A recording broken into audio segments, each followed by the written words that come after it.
ಸಿಜೆಪಿಯ ಸಂಪೂರ್ಣ ಬೇಡಿಕೆಗೆ ಮಣಿಯದ ಕೇಂದ್ರ ಕೇವಲ 2 ಬೇಡಿಕೆಗಳಿಗೆ ಮಾತ್ರ ಕೇಂದ್ರ ಒಪ್ಪಿಗೆಯನ್ನು ಕೊಟ್ಟಿದೆ. ಹೀಗಾಗಿ ಹೋರಾಟವನ್ನು ಮುಂದುವರಿಸಲು ಸಿಜೆಪಿ ನಿರ್ಧಾರವನ್ನು ಮಾಡಿದೆ. ನಾಳೆ ನಡೆಯುತ್ತೆ ಮತ್ತೊಂದು ಸುತ್ತಿನ ಮಾತುಕತೆ. 3 ಬೇಡಿಕೆಯನ್ನ ಇಟ್ಟಿದ್ರು.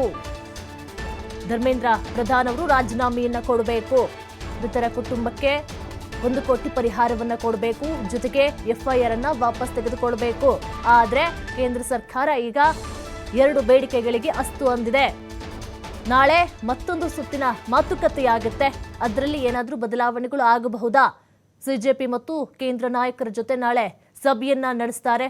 ಹಾಗಾದ್ರೆ ಏನೇನು ಬೇಡಿಕೆಗಳನ್ನು ಇಟ್ಟಿದ್ದಾರೆ ಅಂತ ನೋಡ್ತಾ ಹೋದ್ರೆ, ನಾನು ಆಗ್ಲೇ ಹೇಳ್ದಂಗೆ ಕೇಂದ್ರ ಶಿಕ್ಷಣ ಸಚಿವ ಧರ್ಮೇಂದ್ರ ಪ್ರಧಾನ್ ಅವರು ರಾಜೀನಾಮೆಯನ್ನು ಕೊಡಬೇಕು, ಅದಂತೂ ಆಗಲೇಬೇಕು. ಆತ್ಮಹತ್ಯೆ ಮಾಡಿಕೊಂಡಿರುವಂತಹ ವಿದ್ಯಾರ್ಥಿಗಳ ಕುಟುಂಬಕ್ಕೆ 1 ಕೋಟಿ ಪರಿಹಾರವನ್ನ ಕೊಡಬೇಕು. 3ನೇದಾಗಿ ಹೋರಾಟಗಾರರ ಮೇಲಿನ ಎಫ್ಐಆರ್ ಅನ್ನ ವಾಪಸ್ಸು ಪಡ್ಕೊಳ್ಬೇಕು. 3 ಬೇಡಿಕೆಗಳನ್ನ ಇಟ್ಟಿದ್ದಾರೆ. ವಿದ್ಯಾರ್ಥಿಗಳ ಕುಟುಂಬಕ್ಕೆ 1 ಕೋಟಿ ಪರಿಹಾರ ಕೊಡೋದಕ್ಕೆ ಹಂಗೋ ಹೆಂಗೋ ಒಪ್ಕೊಂಡಿರುವಂತೆ ಕಾಣಿಸ್ತಾ ಇದೆ. ಜೊತೆಗೆ ಎಫ್ಐಆರ್ ಅನ್ನ ವಾಪಸ್ ತೆಗೆದುಕೊಳ್ಳುತ್ತೆ. ಆದ್ರೆ ಇಂಪಾರ್ಟೆಂಟ್ ಅಂತ ಹೇಳಿದ್ರೆ ಧರ್ಮೇಂದ್ರ ಪ್ರಧಾನ್ ರಾಜೀನಾಮೆಯನ್ನು ಕೊಡಬೇಕು. ಅದಾಗೋ ತನಕ ನಾವು ಹೋರಾಟವನ್ನ ನಿಲ್ಲಿಸೋದಿಲ್ಲ, ಹಿಂಗೆ ಪ್ರತಿಭಟನೆ ಮಾಡ್ತೀವಿ ಅಂತ ಹೇಳಿ ವಿದ್ಯಾರ್ಥಿಗಳು ಪಣವನ್ನು ತೊಟ್ಟಿದ್ದಾರೆ. ಹಾಗಾದ್ರೆ ಆಗುತ್ತಾ? ಕೇಂದ್ರ ಸಚಿವರು ಏನ್ ತೀರ್ಮಾನವನ್ನ ತೆಗೆದುಕೊಳ್ತಾರೆ? ಸುದ್ದಿಗೋಷ್ಠಿ ಆಗಿದೆ. ನಾಳೆ ಮತ್ತೊಂದು ಸುತ್ತಿನ ಸಭೆ ಸಹ ನಡೆಯುತ್ತೆ. ಎಲ್ಲಾ ಪ್ರಮುಖ ಅಧಿಕಾರಿಗಳು, ರಾಜಕೀಯ ಗಣ್ಯರು ಎಲ್ಲರೂ ಸಹ ಭಾಗವಹಿಸ್ತಾರೆ. ಅದರಲ್ಲಿ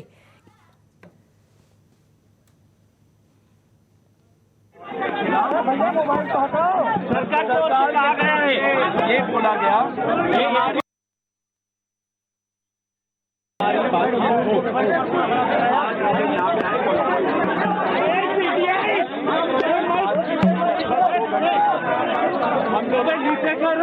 जेपी नड्डा जी एंड उनके साथ जो मिनिस्टर जितेंद्र सिंह जी हैं, दैनिक सवेरा भाई साहब, हमारे जो 3 मेन डिमांड है वो धर्मेंद्र प्रधान जी का इस्तीफा जो नॉन नेगोशिएबल है, और या तो धर्मेंद्र प्रधान जी का मंत्रिमंडल से उनको निकालना।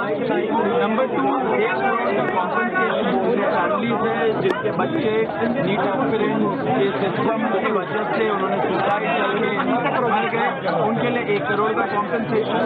एंड नंबर 3, जो एफआईआर फाइल हुए हैं, हमारे जानकारी के हिसाब से 11 एफआईआर फाइल हुए हैं, उन 11 एफआईआर की कॉपी हमें दे एंड उनको विड्रॉ हमारा मेन गारंटी है। एंड सिर्फ ये नहीं विड्रॉ करें, साथ